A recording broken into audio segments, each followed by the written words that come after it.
I want to ask you this because, you posted a story the other day, set photos, just Jared Leto's Joker, hiding under a cloak, just trying to get to set. Though looking very creepy. Looking very creepy. I can't wait to see what he does. But whenever we write anything about Joker, anything, whether it was Ledger's Joker, Jack Nicholson's Joker, Mark Hamill's Joker, Joker in a video game, Joker in a direct-to-video movie. Yeah, Joker in a dance-off. Joker, there we go. That has to happen. Maybe at Comic-Con, people can do a Joker dance-off. But I want to ask you, what is it about the Joker why is this guy such a popular character? Why do they love that Joker? To swipe a line from the '89 Batman. Yeah. Because, I'm a huge Batman fan, and I understand the importance of that villain. And I get why he's popular, but to me, dramatically, he's not the most interesting villain in there. Like, for me, I'm always going to be a Two-Face fan because I feel like there's something about he tried. Harvey Dent and like Batman and what Harvey Dent and Two-Face means to him. He's a character, he's a villain Batman is trying to save, and that makes Batman heroic. Yeah. Joker's a villain he's trying to essentially destroy. And that to me is a bit more plain, I guess. I don't know. Like, I guess I want to just, why is the Joker such a compelling, captivating character and still will remain that way too? I think that in a sense, like Harvey Dent, and it's actually, I think it's a good comparison because the thing that Harvey Dent has is that you want to hope that things can be different. They won't be. Because that's not his character. But there's that element of like maybe this being could be better, right? There's still something human in there, and there's nothing human really in the Joker. And I think that's actually one of the reasons that people do respond to the character so much, because it's fascinating in a way.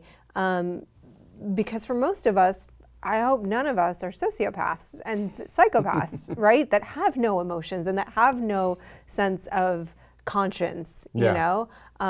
So something that doesn't and that is so other, I think is really fascinating because you can wrap your mind around Harvey Dent because I am a person and I'm flawed and I could go a bad way. Any one of us could, right? He was a person who was trying to do well, but he had his own demons and got broken by something. Right, and he was broken by his demons. I think any person can relate to that battle and has the idea that I can lose that battle. I hope I don't.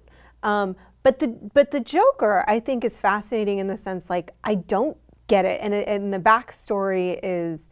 can be anything. Can be anything. Point, at any point. And so even the Killing Joke kind of acknowledged that, and they tried to make him kind of sympathetic and human, but even at the end, you're like, was that real? Is that real or was that not? Yeah, and so I think that's one of the things that's so fascinating because in addition to him just being freaking creepy and scary, really ruthless, willing to do anything, you can't expect him not, as bad as you think that he could get worse. Yeah, I'm sorry. No, go on. No, and I think you then get to project your own fears onto that and your own perception of where that would have come from, what nightmare realm, whether it's like pure evil or abuse. You get to project your own sort of fears and perception on the world onto the Joker. Yeah. No, I mean, I think one reason why the Joker has become, and he's become clearly far more of a compelling and even more iconic character in the last, I'd say from the 70s, since like what was that? So the Joker's Five-Way Revenge, the one where like the Neil Adams and Denny O'Neil kind of run where they I think it was Denny O'Neil, who kind of brought him back to his dark, psychotic roots and not just make him this sort of jester, the Cesar Romero type character. But, I think part of it is that the Joker can reflect an increasingly chaotic, anarchic kind of world. And I think there are people, even if you're not a criminal, let's just say hate to go there, but let's just say you're an internet troll. Or a CEO. Yeah, and you like to stir, and you just want to mess with people, or you're into things that are nihilistic. That character, you see something in there that you like. There's something in that character that is cool to you, because all of us by being civilized human beings, we have to conform to rules. Right. You know, and even Batman, even though he's outside of the law, is still trying to bring some sense of order. You know, justice in it of itself is trying to bring order to something, a wrong that was done, something that was not part of, that wasn't societally approved. Right. And the Joker is just like every worst nightmare you could have. And there's a power to be had in that. Yeah. Because I think He doesn't, but anybody he's who feels Kaiser powerless. Soze. Yeah. He's the guy that will do the thing that the other guy won't do. There is Yeah. no apology at all in Yeah. the Joker. There is no remorse, no regret, no apology, nothing. Yeah. And there is, I think, a freedom in that idea in the sense of like, I am just riddled with guilt all the time, personally. Like, you know, no, I mean, really. Like, Yeah. I'm like, oh God, I was Were you mean, raised Catholic you or know? Jewish? Like, I was mean that day 20 years ago or yesterday. Get Yeah. out the lashes. But so there's like a freedom in that, I think, that idea of that. But there's also, and I said this to you earlier, I'm terrified of clowns because they are insidious evil things. But also, it is like Definitely that visceral impact too. Yeah. it's the evil lurking underneath the false face, Yeah. the false smile, Yeah. you know, the inversion of innocence. Yeah. And I had also read a book about John Wayne Gacy when I was very young, but that's another thing. Why did you read a book about My John Wayne Gacy? mom when you had were- like all these true crime novels. Anyway, that's a whole other session of my Explains therapy. why you don't like Pennywise either, you know? Pennywise, yeah. But it's the inversion of that innocence that he does. Like everything is funny, right? Yeah. But like, that's not funny. Yeah, yeah, that's not. That's not funny. And also, I think on that sort of very deep. What's the actual technical phobia name for clown? I should phobia? Find out because I haven't. Oh no! I think it begins with an A. It went right out of my head. If you guys know it, let us know in the comments.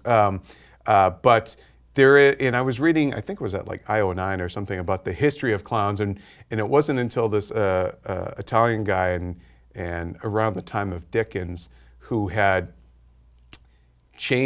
invented the clown face, because before that clowns were just sort of jesters with the bells and the hat, and we have this guy to thank for the creepy clown face and inventing modern terror. That anything could be hidden under that smile, Yeah. you know, and obviously the Joker smile is very specifically. Yeah.